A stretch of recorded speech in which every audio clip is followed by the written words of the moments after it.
Bersyukur Tuhan di pagi hari ini Bapa di dalam surga. Berkat kasih dan kemurahan-Mu ya Bapa. Kami menikmati hari yang baru, kami menikmati kebaikan Tuhan di pagi hari ini Bapa. Terima kasih Bapa dalam surga sebentar Tuhan. Mau mendengarkan kebenaran firman-Mu sebagai bekal kehidupan kami sepanjang hari ini Tuhan. Firman-Mu Tuhan yang akan menerangi hati dan pikiran kami Tuhan, menerangi perjalanan kehidupan kami sepanjang hari ini Bapa. Terpujilah namamu Tuhan Yesus Kristus. Hanya di dalam nama Tuhan Yesus Kristus kami sudah berdoa dan mengucap syukur. Haleluya. Amin. Selamat pagi Bapak Ibu Saudaraku yang dikasihi Tuhan Yesus Kristus. Kita bersyukur di pagi hari ini berkat kebaikan dan kemurahan Tuhan kita ada hari ini menikmati anugerah Tuhan yang begitu luar biasa di dalam kehidupan kita. Renungan firman Tuhan di pagi hari ini, Kamis 5 Agustus 2021, terambil dari kitab Kejadian pasal yang ke-32 ayat 23. Kejadian 32 ayat 23 sampai dengan ayat 30. Sekali lagi, Kejadian 32 ayat 23 sampai dengan ayat yang ke-30. Demikian firman Tuhan dengan perikop pergumulan Yakub dengan Allah. Pada malam itu Yakub bangun dan ia membawa kedua istrinya, kedua budaknya perempuan dan ke-11 anaknya dan menyeberang di tempat penyeberangan sungai Yabok. Sesudah ia menyeberangkan mereka, ia menyeberangkan juga segala miliknya. Lalu tinggallah Yakub seorang diri dan seorang laki-laki bergulat dengan dia sampai fajar menyingsing. Ketika orang itu melihat bahwa ia tidak dapat mengalahkannya, ia memukul sendi pangkal paha Yakub sehingga sendi pangkal paha itu terpelecok. Ketika ia bergulat dengan seseorang itu, lalu kata orang itu, "Biarkanlah aku pergi karena fajar telah menyingsing." Saut Yakub, "Aku tidak akan membiarkan engkau pergi jika tidak memberkati aku." Bertanyalah orang itu kepadanya, "Siapakah namamu?" Sahutnya Yakub. Lalu kata orang itu, "Namamu tidak akan disebutkan lagi Yakub, tetapi Israel. Sebab engkau telah bergumul melawan Allah dan manusia dan engkau menang." Bertanyalah Yakub, "Katakanlah juga namamu." Tetapi sahutnya, "Mengapa engkau menanyakan namaku?" Lalu diberkatinyalah Yakub di situ. Di situ. Bapak Ibu Saudaraku yang dikasihi Tuhan Yesus Kristus, yang menjadi renungan kita di pagi hari ini adalah menang atas pergumulan. Menang atas pergumulan. Setiap kita tentunya mempunyai pergumulan hidup. Dan tentunya Bapak Ibu Saudaraku yang dikasihi Tuhan Yesus Kristus, yang kita inginkan dari pergumulan itu, kita adalah menjadi pribadi yang berkemenangan. Sama seperti Yakub dalam pembacaan renungan kita di pagi hari ini, Bapak Ibu Saudaraku yang dikasihi Tuhan Yesus Kristus. Sebagai seorang tokoh Alkitab, Yakub juga mempunyai pergumulan hidup. Apalagi Bapak Ibu Saudaraku yang dikasihi Tuhan Yesus Kristus, kalau kita membaca dalam kitab Kejadian, khususnya mulai ayat yang pertama itu, ada satu kekhawatiran, ada satu ketakutan yang luar biasa sesungguhnya di dalam diri Yakub ketika dia mau bertemu dengan abangnya Esau. Saudaraku yang dikasihi Tuhan Yesus Kristus, kita tentunya masih mengingat peristiwa yang terjadi antara Esau dan juga dengan Yakub.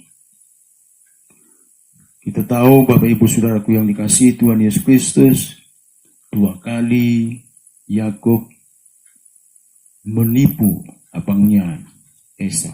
Sehingga saudaraku yang dikasihi Tuhan Yesus Kristus, ternyata peristiwa ini masih membekas di dalam diri Yakub.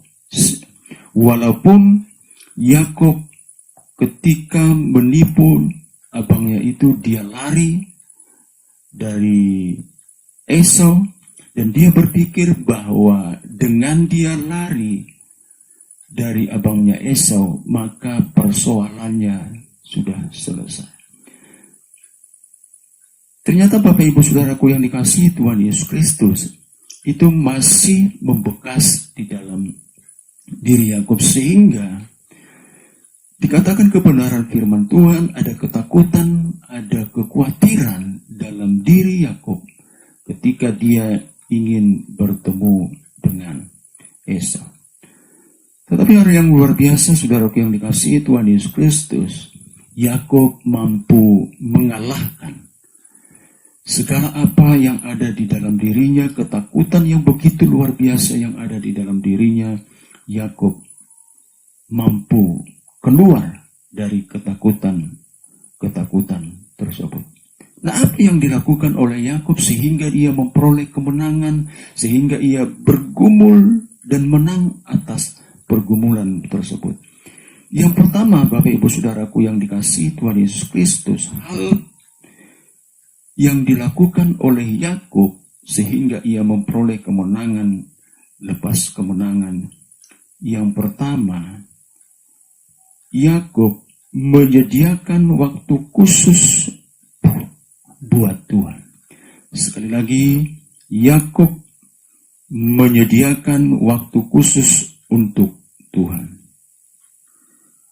Yakub sungguh sangat menyadari betul, Bapak Ibu Saudaraku yang dikasihi Tuhan Yesus Kristus, bahwa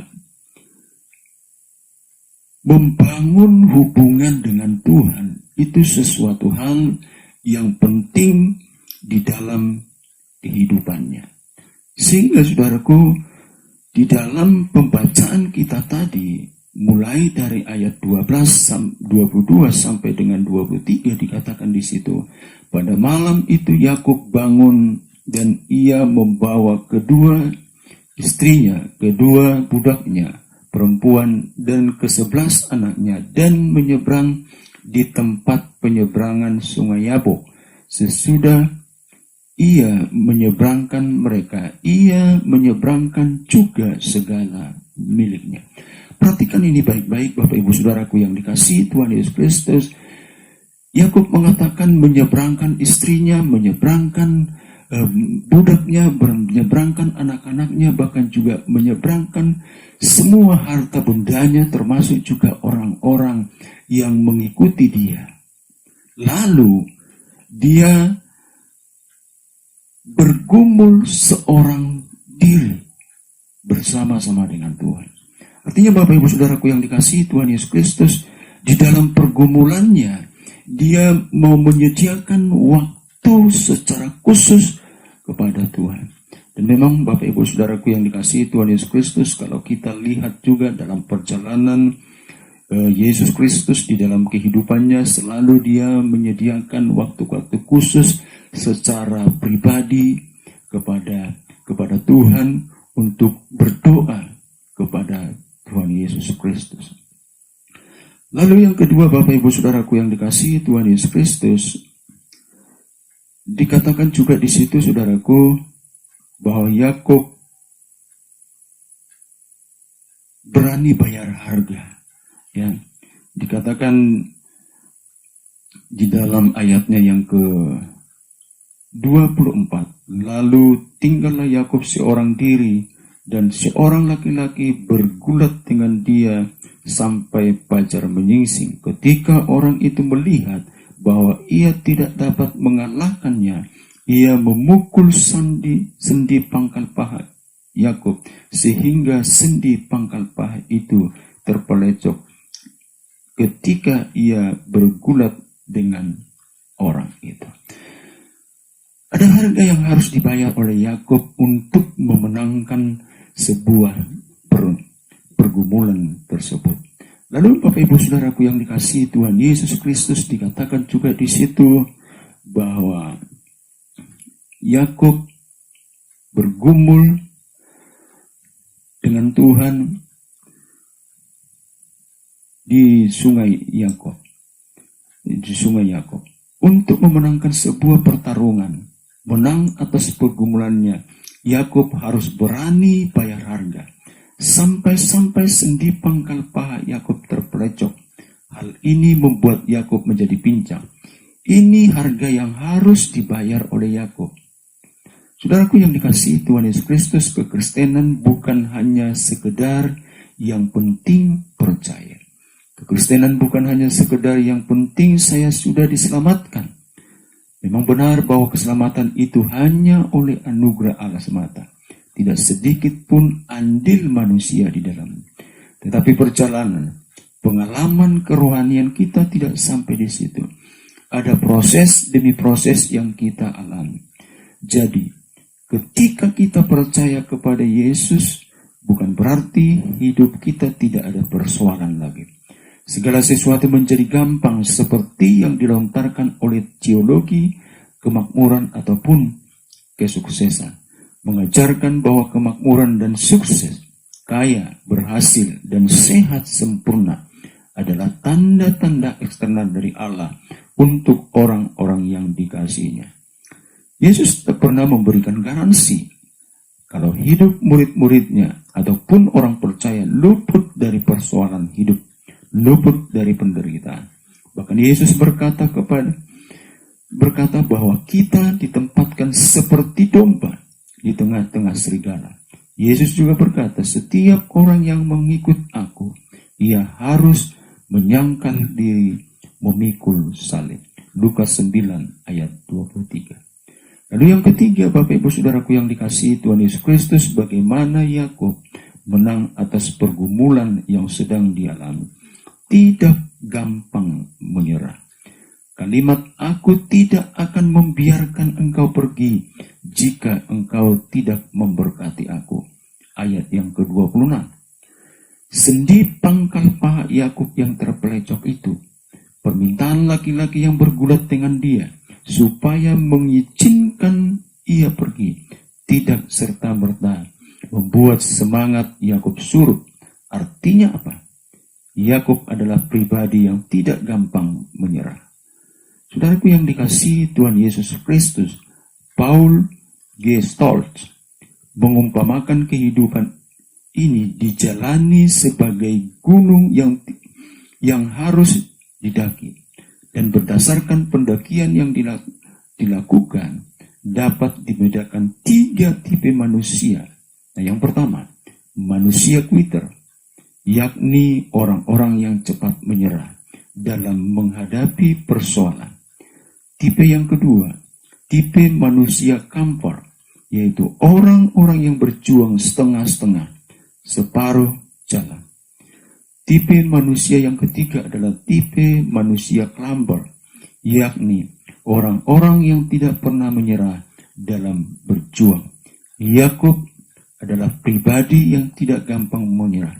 Demikian juga dengan keempat orang yang membawa seorang lumpuh ke hadapan Yesus, bahkan seorang perempuan janda yang setiap hari datang kepada hakim yang lalim untuk membela kasusnya. Hidup kita tidak terlepas dari yang namanya pergumulan. Dan setiap pergumulan hidup yang datang menerpa kita, tentunya kita ingin memenangkannya. Itu sebabnya untuk memenangkan sebuah pergumulan, kita harus menjadi pribadi yang tidak gampang menyerah, berani bayar harga, dan menyediakan kartu khusus buat Tuhan. Dan itulah yang dilakukan oleh Yakub, sehingga ia menang atas pergumulannya. Demikian renungan kita di pagi hari ini, saudaraku yang dikasihi Tuhan Yesus Kristus. Kiranya renungan ini menjadi kekuatan yang baru di dalam kehidupan kita, khususnya menjalani hari-hari kehidupan kita sepanjang hari ini. Tuhan Yesus Kristus memberkati. Mari kita berdoa. Kami bersyukur di pagi hari ini Bapa di dalam surga, Kami punya Allah yang luar biasa. Kami punya Allah yang mau mendengarkan permohonan kami, doa-doa kami ya Bapa di dalam surga. Di tengah-tengah dunia yang penuh dengan tantangan ini Tuhan. Terima kasih Bapa di dalam surga, terima kasih Tuhan Yesus Kristus. Firman Tuhan yang sudah kami dengarkan ya Bapa di dalam surga. Biarlah itu Tuhan menjadi kekuatan dalam hidup kami Bapa. Khususnya ya Bapa di dalam surga, di dalam kami bergumul atas kehidupan kami Tuhan. Ketika kami diperhadapkan sebuah tantangan Tuhan. Ketika kami diperhadapkan kepada persoalan-persoalan kehidupan Tuhan. Biarlah kiranya Bapa, kami seperti Yakub ya Bapa di dalam surga yang memenangkan pergumulan itu Tuhan. Terima kasih Bapa di dalam surga, terima kasih Tuhan. Meteraikanlah firman-Mu Tuhan di dalam kehidupan kami lepas hari Bapa. Terima kasih Tuhan, terpujilah nama Tuhan Yesus Kristus. Hanya di dalam nama Tuhan Yesus Kristus kami sudah berdoa dan mengucap syukur. Haleluya. Amin.